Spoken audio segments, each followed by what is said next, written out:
पृथ्वी के प्रभु, मैं तेरा धन्यवाद करता हूँ कि तूने इन बातों को ज्ञानियों और समझदारों से छिपा रखा और बालकों पर प्रकट किया।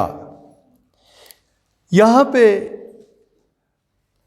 चेलों ने जब प्रभु यीशु मसीह से आकर इस बात की बेनती की कि हमें भी तू प्रार्थना करना सिखा, तो प्रभु यीशु मसीह उनको सिखा रहा है कि किस रीति से तुम्हें प्रार्थना को शुरू करना है।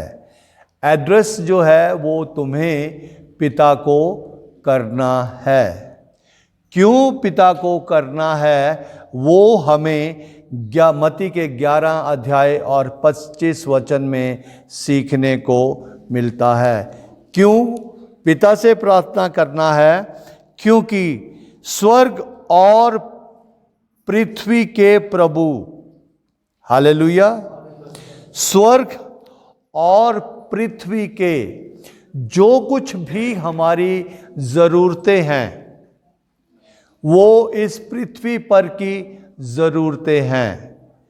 जब हम इस पृथ्वी पर जीवन जी रहे हैं तो हमारी ज़रूरतें हैं। ज़रूरतें हमेशा वो व्यक्ति पूरा कर सकता है जिसके पास उन सारी चीज़ों का अधिकार हो, जो उन सारी चीज़ों का मालिक हो। कोई किसी की चीज़ को किसी व्यक्ति को नहीं दे सकता।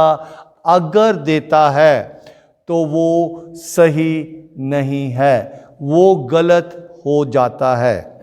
सो यहाँ पे प्रभु यीशु मसीह बहुत ही ज़्यादा स्पष्ट रीति से बता रहे हैं कि प्रभु यानी कि पिता जिसको प्रार्थना करनी है वो प्रार्थना का जवाब क्यों दे सकता है?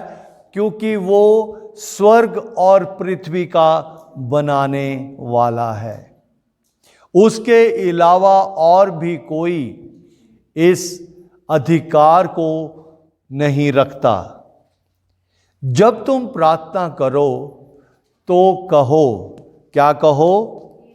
हे पिता, हमें अपनी प्रार्थना को हे पिता के साथ शुरू करना है। सो इन सारी बातों को जब हम देखते हैं तो किसको हमें अपनी प्रार्थना जो है समर्पण करनी है? उसके लिए यूहन्ना की इंजील उसका 14 अध्याय, यूहन्ना की इंजील उसका 14 अध्याय और 13 से लेके 15 वचन तक हम देखेंगे। यूहन्ना 14 अध्याय और उसके 13 से लेके 15 वचन तक। यहां लिखा है, जो कुछ तुम मेरे नाम से मांगोगे वही मैं करूंगा कि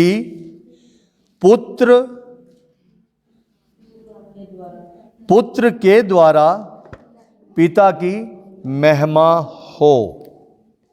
सो प्रार्थना का जो विषय हम सीख रहे हैं उसका मतलब ये है कि हमें पिता की महिमा करना है। पिता की महिमा जो है वो कैसे होगी? पुत्र के द्वारा। पिता की महिमा जो है वो पुत्र के द्वारा होगी।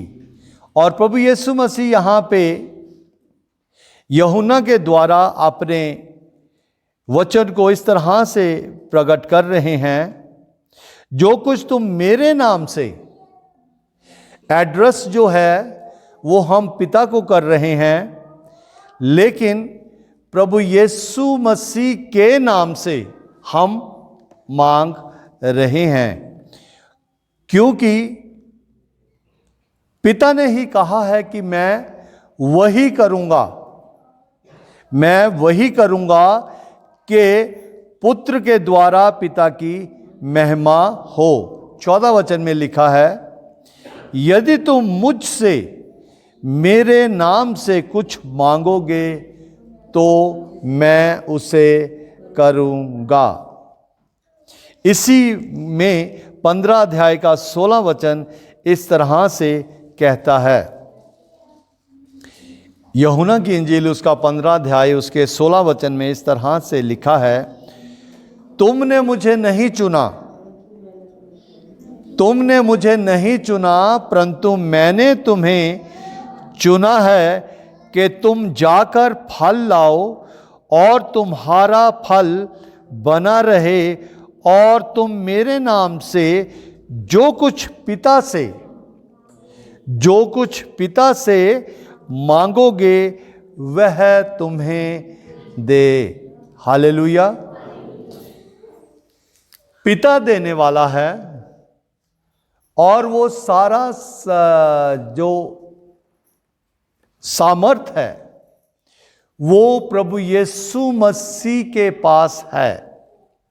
देने वाला पिता है, हमारी हर एक बात को पूरा करने के लिए, हमारी हर एक चीज को पूरा करने के लिए जो सामर्थ है वो प्रभु यीशु मसीह के पास है। हमें इस बात को सीखना है कि जब हम प्रार्थना करते हैं तो हमें उस प्रार्थना को पिता को एड्रेस करना है, और पिता को एड्रेस करके फिर यीशु के नाम से हमें वो चीज को मांगना है। और जब हम ऐसा करते हैं तो फिर हम वापस मत्ती की इंजील उसका 11 अध्याय उसके 25 वचन में चलते हैं। वहां लिखा है, उसी समय यीशु ने कहा, हे पिता स्वर्ग और पृथ्वी के प्रभु, मैं तेरा धन्यवाद करता हूं कि तूने इन बातों को ज्ञानियों और समझदारों से छिपा रखा है और बालकों पर प्रकट किया। बालक जो है, इस बात को समझना बहुत ही जरूरी है कि बालक कौन है। बालक का मतलब क्या है? बच्चा। कौन सा बच्चा? छोटा बच्चा। जो भी इस पृथ्वी पर है उसका एक माता पिता है। वो बच्चा तो रहता है, लेकिन अगर बड़ी उम्र में व्यक्ति दाखिल कर लेता है, बड़ी उम्र में वो पहुंच जाता है, तो उसको सिखाना जो है मुश्किल होता है। उसको सिखाना मुश्किल होता है, लेकिन जब वो बच्चा है उसको जो कुछ सिखाया जाएगा वो हमेशा उसके ज़हन में बना रहेगा। यानी कि जब हम प्रार्थना करने के लिए आते हैं, वचन में एक जगह प्रभु यीशु मसीह ने कहा, जब प्रभु यीशु मसीह अपनी सेवकाई कर रहे थे तो छोटे बच्चे थे, तो छोटे बच्चों को माँ बाप यीशु के पास लेके आ रहे थे, तो जो चेले थे उन्होंने झिड़का और उनको एक तरफ किया। उस वक्त प्रभु यीशु मसीह ने क्या कहा? बच्चों को मेरे पास, क्योंकि स्वर्ग का राज्य इन्हीं का है। ये बात इस वजह से कही गई ताकि प्रभु यीशु मसीह सच्चाई को जानते थे कि जब उनको कुछ भी सिखाया जाएगा वो आराम से सीख लेंगे, वो किंतु परंतु नहीं करेंगे। मसीह में जब हम विश्वास करते हैं जिस दिन हम विश्वास करते हैं उसी दिन हमारा नया जन्म होता है। नया जन्म का अर्थ जो है कि हम अपने जीवन को शुरू करते हैं। नए जीवन में जब हम शुरुआत करते हैं तो जो कुछ भी हमें सिखाया जाता है वो हम बड़ी आसानी से सीख लेते हैं। आप सबका अपना अपना अनुभव है कि जो कुछ आप बच्चों को सिखाते हैं, पहले अगर आप उसको एक शब्द बता रहे हैं, वो उस शब्द को सही रीति से नहीं बोल पाता, वो उसका उच्चारण जो है वो सही नहीं कर पाता। बोलता तो वो जरूर है लेकिन वो सही से नहीं बोल पाता। लगातार लगातार लगातार जब उसका अनुभव हो जाता है वो बहुत ही दलेरी के साथ बोलता है। बच्चों, अब चेलों ने यीशु से कहा कि तू हमें प्रार्थना करनी सिखा, और जब सीखने का हमारा इरादा होता है तो सिखाने वाला आसानी से सिखा देता है। हमारा अगर सीखने का इरादा नहीं है तो हम क्लास में जाके बैठ भी जाए, अध्यापक सिखा के चला भी जाए, अगर हमने सीखने के इरादे से वहाँ पे अपने आप को नहीं रखा है तो हम सीख नहीं पाएंगे।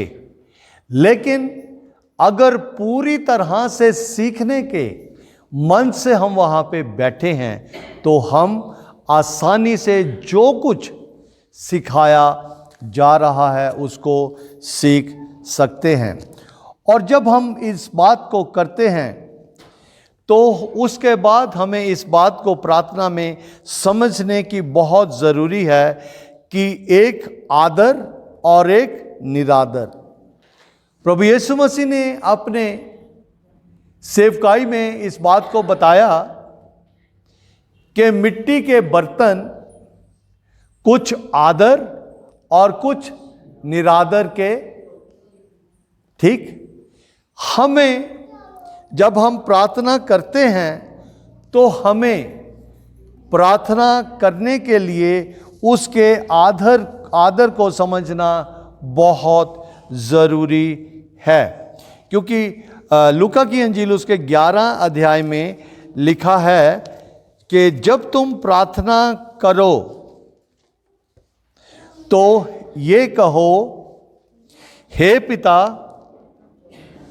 लूका 11 में मैं हूं, हे पिता, तेरा नाम पवित्र माना जाए। ये उसके आदर का कारण है। उसके आदर का कारण क्या है? उसके आदर का क्या कारण है? हाँ जी, उसके आदर का कारण यह है कि वो पवित्र है। वो पवित्र है। परमेश्वर अपने वचन में इस तरह से हमें सिखाता है कि हम लोग पवित्र बने, क्योंकि हमारा बुलाने वाला पवित्र है। जब मैं एक दूसरी जगह पे इसको पढ़ रहा था, मत्ती की अंजील उसके 6 अध्याय में, वहाँ लिखा है कि जब तुम प्रार्थना करो तो बकबक ना करो। जब तुम प्रार्थना करो तो कपटियों के समान बकबक ना करो। उसका अर्थ मैं समझता हूं कि ये है कि उस आदर को ना पहचानते हुए फिर भी कुछ बोलते रहना। अगर हम संसारिक तौर से इस बात को देखें, जिनका हम आदर करते